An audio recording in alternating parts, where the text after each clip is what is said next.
Business and enterprise is all about planning for the future.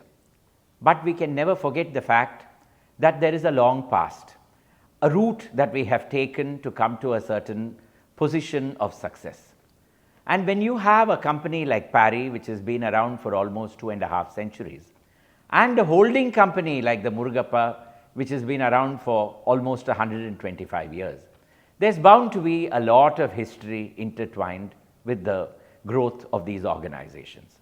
And a third factor is Madras, that is Chennai. Parry was founded here and grew from here. The Murugappa Group may have begun in faraway Myanmar, but all of its success later was from this city. It was here that it founded its first industrial units, and it was from here that it grew. Therefore, you can never take Madras out of the Murugappa Group. In order to trace this journey, we have put together a series of 10 episodes, each of which looks at one item of memorabilia, and it looks at what is the story that that particular item or that particular location has to say. We trust that you will enjoy it and learn something about the history of our city and about one of the greatest corporate houses that this city has produced.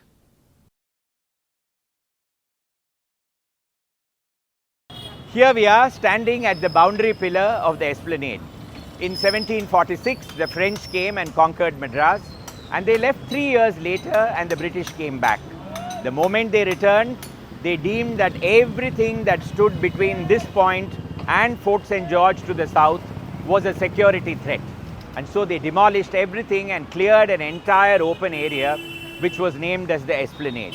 To prevent further construction on this side, a series of pillars was erected, and one of them is the survivor, which is standing at the shadow of their house. Had it not been for Parry and Company, and had it not been for the Murugappa Group, this survivor would not be here to tell us the times and the history of that period when such a large expanse of green existed in this area.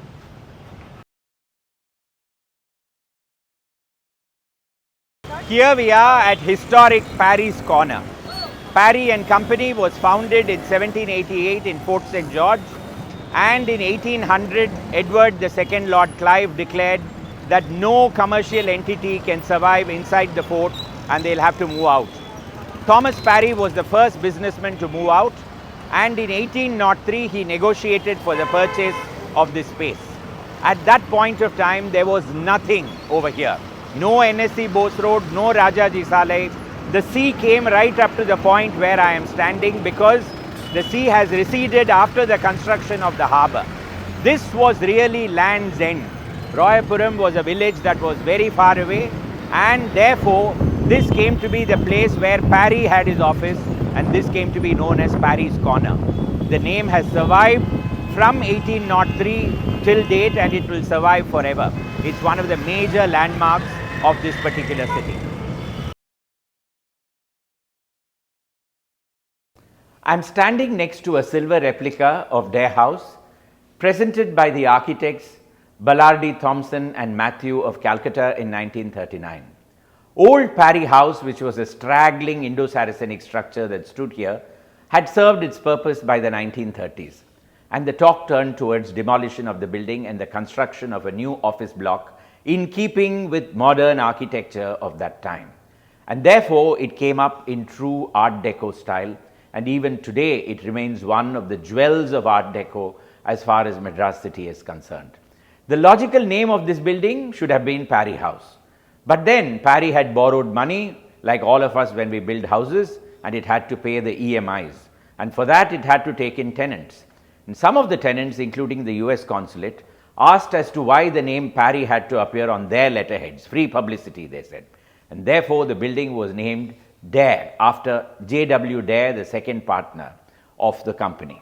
And even though the Murugappas took it over later, the name Dare House still continues without any change. Next. If you had come to First Line Beach or Rajaji Salai in 1947, it would have been full of British business houses. Parry and Company, Best and Company, Beardsell, Crompton, Gordon Woodruff, and then behind Binney and so on. Today, none of them except Parry exists. And Parry survived because it was taken over and Indianized and made efficient by what was then known as the TI Group, which is all of which today is part of what is called the Murugappa Group. If Parry had been founded in 1788, the Murugappa Group as it exists came into being in 1900, founded by Diwan Bahadur A.M.M. Murugappa Chettiar. And later, his sons, A.M.M. Murugappa, A.M.M. Vellayan Chettiar and A.M.M. Arunachalam, created an ethos of Indian business. And post-independence, they were in the vanguard of industrialization, setting up the TI Group of companies. It is that culture that came into Parry, and today the company survives. This stamp was released in honor of A.M.M. Murugappa, the eldest son of Diwan Bahadur A.M. Murugappa Chettiar, and it rightly honors a man who took Indian industry to new heights.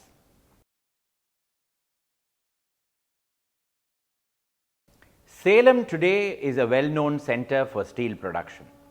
But in 1825, an East India Company civil servant by name J.M. Heath was the first person who proposed that iron ore could be extracted from there and then sent off to a place called Parangipete, which the English knew as Porto Novo, where it could be processed into pig iron and then later into steel.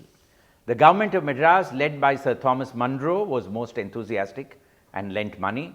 Several Madras-based business houses got together and formed what was known as the Porto Novo Steel and Iron Company, with Parry and Company as the managing agents. But 20 years later, nothing was viable. The cost of extraction proved to be expensive. You couldn't send the iron ore anywhere because there were customs duties in England that prevented it. And finally, the company went into liquidation. The only survivor of all that is this wonderful iron door, which was the door to Parry's silver go-down in the old Parry building that stood over here. So all that remains of an initiative to make iron and steel in the 19th century. Among all the memorabilia of the Murugappa Group, this is my favorite. It is a silver replica of the Horlicks bottle. The brothers Horlick created Horlicks as a health drink, especially to ward off night hunger and malnourishment early in the 1900s.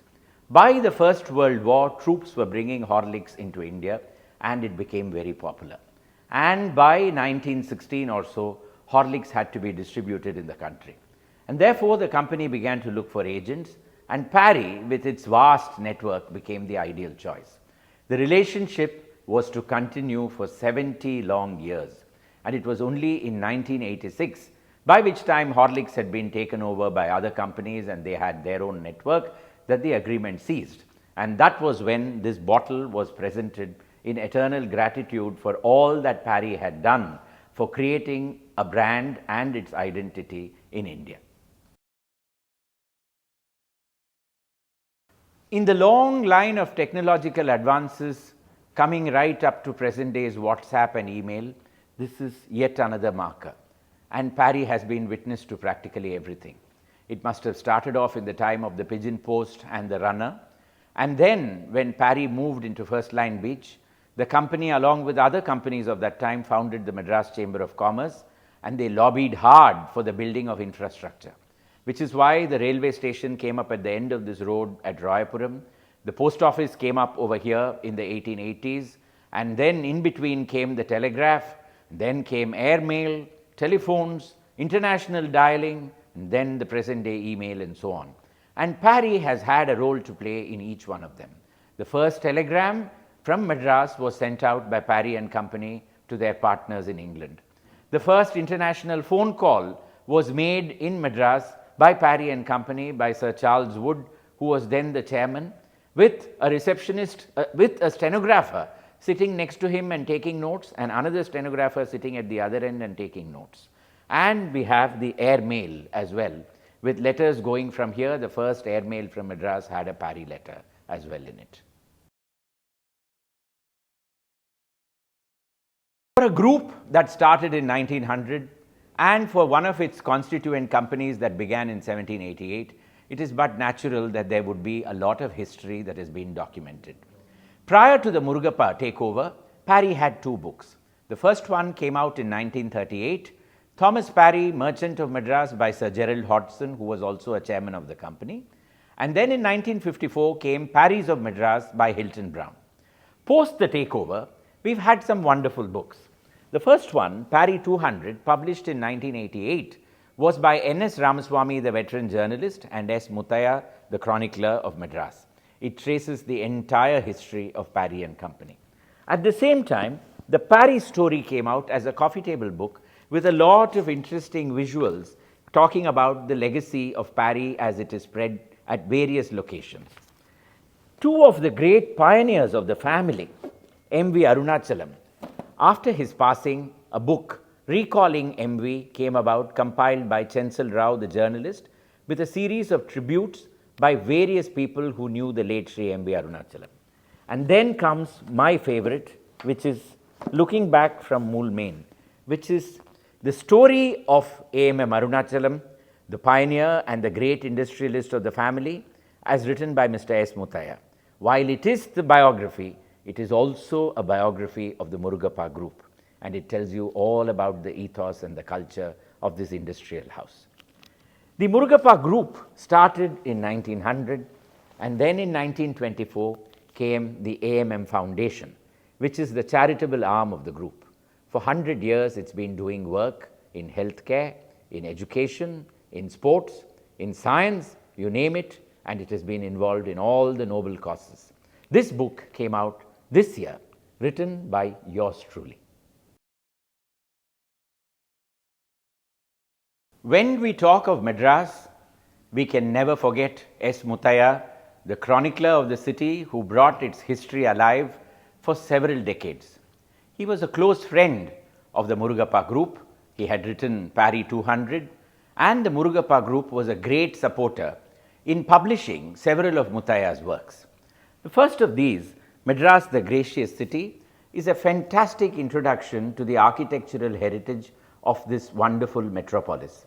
It documents all the buildings that are noteworthy with photographs taken by Ajay Khullar. Then came a wonderful discovery. A nurse who had been taking care of children in British times in Ooty, a German lady, left behind glass negatives. These were all discovered and brought together by a consortium called Vintage Vignettes, and they decided to publish these old views of Madras city. Mr. Muthiah documented the whole thing. The book was called Madras, Its Past and Present. It's full of magnificent black and white visuals, and at the same time, there are modern day visuals of the same place to indicate how the city has changed. And then came Madras, A Gateway to the South, once again part sponsored by the Murugappa Group and published by Mr. Muthiah, and much of the text was written by him, and it is essentially a history of the monuments of this city. Standing at the top of Dare House, I've got the Madras harbour behind me. Until 1875, there was no harbour. All ships stopped 2 miles in the sea in a place called Madras Roads. Goods and passengers to and from the ships had to be transported on catamarans. And as long as there was no harbour, the city was not going to grow. Parry and Company was in the forefront of lobbying for a harbour, along with several other British business houses of Madras, under the aegis of the Madras Chamber of Commerce and Industry. Calcutta, Bombay and Colombo were not for Madras getting a harbour. But these companies persevered, and in 1875 finally work began on a harbour, and it was completed towards the end of the 19th century. But the true value of the harbour came to light only during the Second World War, when practically every other port city on the eastern coast had been bombarded and only Madras survived. And therefore, all goods and soldiers and passengers had to be transported from Madras. The city grew and never looked back. In 1947, it became one of the 3 industrial cities of India, thanks to the presence of a harbour. And standing here, we should thank the vision of people who had run Parry and Company and other such organizations who made sure that we got this wonderful piece of infrastructure in this city. We are standing in front of a panoramic shot of Georgetown, North Beach Road or First Line Beach or Rajaji Saleh, and the harbour. This was probably taken sometime in the 1890s, and there are reasons for dating the photograph to that period. But first let us see what we have in terms of visual element in this. So right here you have what is called the fort battery, none of which exists any longer. You can see there is a thick rampart wall, and then you can see that there were slopes for rolling up cannon, and you can still see two cannons positioned over there. Next to it are buildings which probably were used for storing gunpowder, and this must have been part of the eastern rampart of the old town wall. And somewhere here there would have been a gate which was known as the water gate. Now here you find that the harbour is completed, but not exactly in the way that we see the harbour today. You can see the warehouses have some of them have come up. There is a railway line that is curving, and there are trains that are taking goods to and from the harbour. And you can see that one arm of the harbour is completed. This is what was called the southern arm of the harbour. And then far away in the distance you can see the western arm of the harbour, but the northern arm of the harbour I mean, but you are not able to see the eastern arm, so probably that had not yet been completed. But you can see that ships were coming in and it was calm water. In the middle you have a very interesting structure which is ending rather abruptly in the middle of the harbour. This was really the first attempt at building a harbour, a single pier that would extend from the shore to a point where the water would become calm, and the ships would come there, passengers and goods would be offloaded and then taken in. But every time a cyclone came, this pier was battered and broken, which is when finally these two arms and an eastern arm was built to bring calm water and to allow ships to stay. So you can make out that this was definitely post the 1880s, but the harbour is still not fully completed, so therefore this was not yet 1900. The other clue is that there are no tram lines on what is today NSC Bose Road, and at that time this would have been China Bazaar Road. You can make out, so trams came post the 1895 over here. And here we have yet another clue to indicate to us that this photograph was taken after the 1880s. You see the General Post Office. The General Post Office was completed in 1885, and it is still retaining its Malabar cap, as Robert Fellowes Chisholm was so influenced by the Travancore style of architecture that he incorporated it all over the GPO. You can see old Parry House that was built sometime in the 1840s and which served for 100 years and was demolished only in 1938. And right here you have that enduring marker which is still standing, the boundary pillar of the Esplanade. It is still there exactly where it was. And here you have Moore Street. Starting from here you have a series of very handsome Indo-Saracenic buildings. These were all Madras Christian College buildings. The MCC stayed here, MCC School and College. They stayed here till the 1930s, after which they moved. Then this entire block was brought for sale. That is when the Madras Cooperative Bank purchased this bit, which is today the Tamil Nadu State Apex Cooperative Bank building, which is right here, but not this building, demolished and it's come up later. And here you have the State Bank of Mysore building and the Bombay Mutual building. So these have all come up later on these sites. But still a remnant of the MCC is the old Anderson's Church, which is still standing exactly where it was. Now you can make out from this photograph that there is a second boundary pillar here. So there was one there, and then there is another one here. So obviously there was one just next to Anderson's Church, which doesn't exist any longer. And then we have the Agra Bank building, which was of course a bank headquartered in Agra, which then came over here and through a series of mergers and takeovers eventually became Grindlay's Bank. And right up to the 1980s, 80s I think, Grindlay's Bank used to occupy this particular building, after which it was demolished and modernized. But happily for us, not demolished, not changed over time, is Armenian Church. Armenian Street is here. You can make out the Dutch gable of the Armenian church. You can make out the dome of the bell tower, the belfry, and then the rest of the church. And behind it, you have the steeple of the St. Mary's Co-Cathedral, which is also visible. So this is Armenian Street. This used to be the town branch of W.E. Smith, which used to occupy Cardill's building on Mount Road, which is today Bharat Insurance building. So they had their town branch over here. Now in front of this, you have a large open space, and you can see trees, you can also see some playgrounds. All this was the Esplanade standing in front of Fort St. George and dividing it from Georgetown. So the Madras Christian College was using this place as its playground. You can see some facilities for playing are still here. There is very interestingly a tent, a marquee tent in that corner. It's not very clear as to what that marquee tent was being used for. You can see a horse carriage with a horse resting under a tree. I don't know what and you can still see cannons, a remnant of the time when the fort was meant for defense. And so you can still see some cannons over here. So that in effect, and you can see Georgetown as crowded then as it is today, but probably a lot more beautiful with a lot of very interesting old buildings, not the kind of congestion that we have today in terms of people and vehicles and all that, remarkably free of vehicles. So that's a view of, panoramic view of town as it existed. So a second panoramic view probably taken from Parry House or from the second lighthouse of Madras, which is the Doric column that is standing inside the High Court campus today. But you can make out from here that the High Court was not yet constructed, and therefore this is a photograph that predates the 1880s, because the High Court came into existence in 1862, and it was only in the 1880s that construction really began of the High Court. So it's probably taken from one of those two locations. You can make out that the harbour has not developed at all, though probably work was going on and it is in this direction somewhere.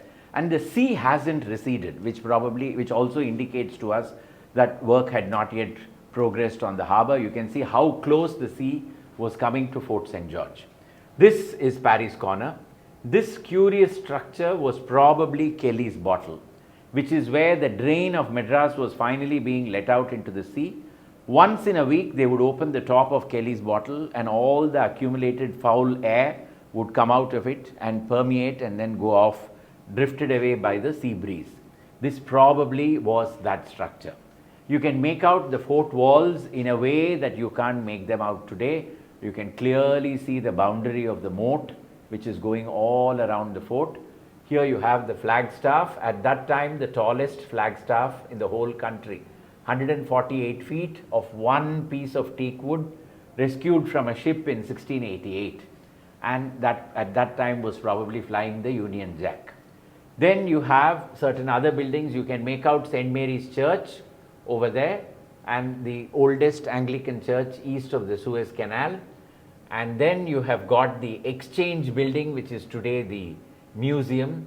The Secretariat is not yet constructed, so it is only the, because that came up only in 1911, and so that side of it is completely empty, and then there are just some buildings. You can make out King's Barracks over here, at that time still the largest barracks in the whole country, 100,000 square feet spread across 2 floors. You can see the north gate of the fort. This was the gate that people used to use for coming out to go into Georgetown. And then you have the rest of the fort. It's a very interesting panoramic shot. Today, none of this exists because all of this is NSE Bose Road, buildings have come up, High Court, Law College. Behind it, that side, all the army residences have come, old Fort Glassy quarters have all come up, and so you cannot see any of this. It's a very unique view today of Fort St. George. And so we come to the end of this journey of 10 items of memorabilia of the Murugappa Group and its constituent Parry and Company. It's a bird's eye view of the history of these two entities by using a few markers. But there is such a lot more as can be imagined in the collections of these organizations. And why do we need to preserve them? It is only by looking at the past that we can learn for the future. By avoiding the mistakes that took place, by learning from the successes that happened, every step in history has got a lesson for us. The way these architectural and other heritage markers are preserved is a lesson for other organizations and corporate houses and institutions. Let us hope that they all learn to preserve what they have, for it is only that way that we will be able to create a holistic history of this city that we all love so much, Madras, that is Chennai. At the same time, there are certain aspects that can never be captured.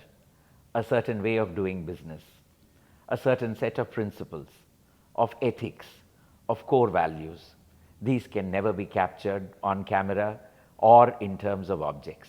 But it is in the continuity of history through these objects that those core values and principles live on and tell the story for succeeding generations to come. We hope you have enjoyed this series of episodes, and let us hope that there will be a lot more in the years to come.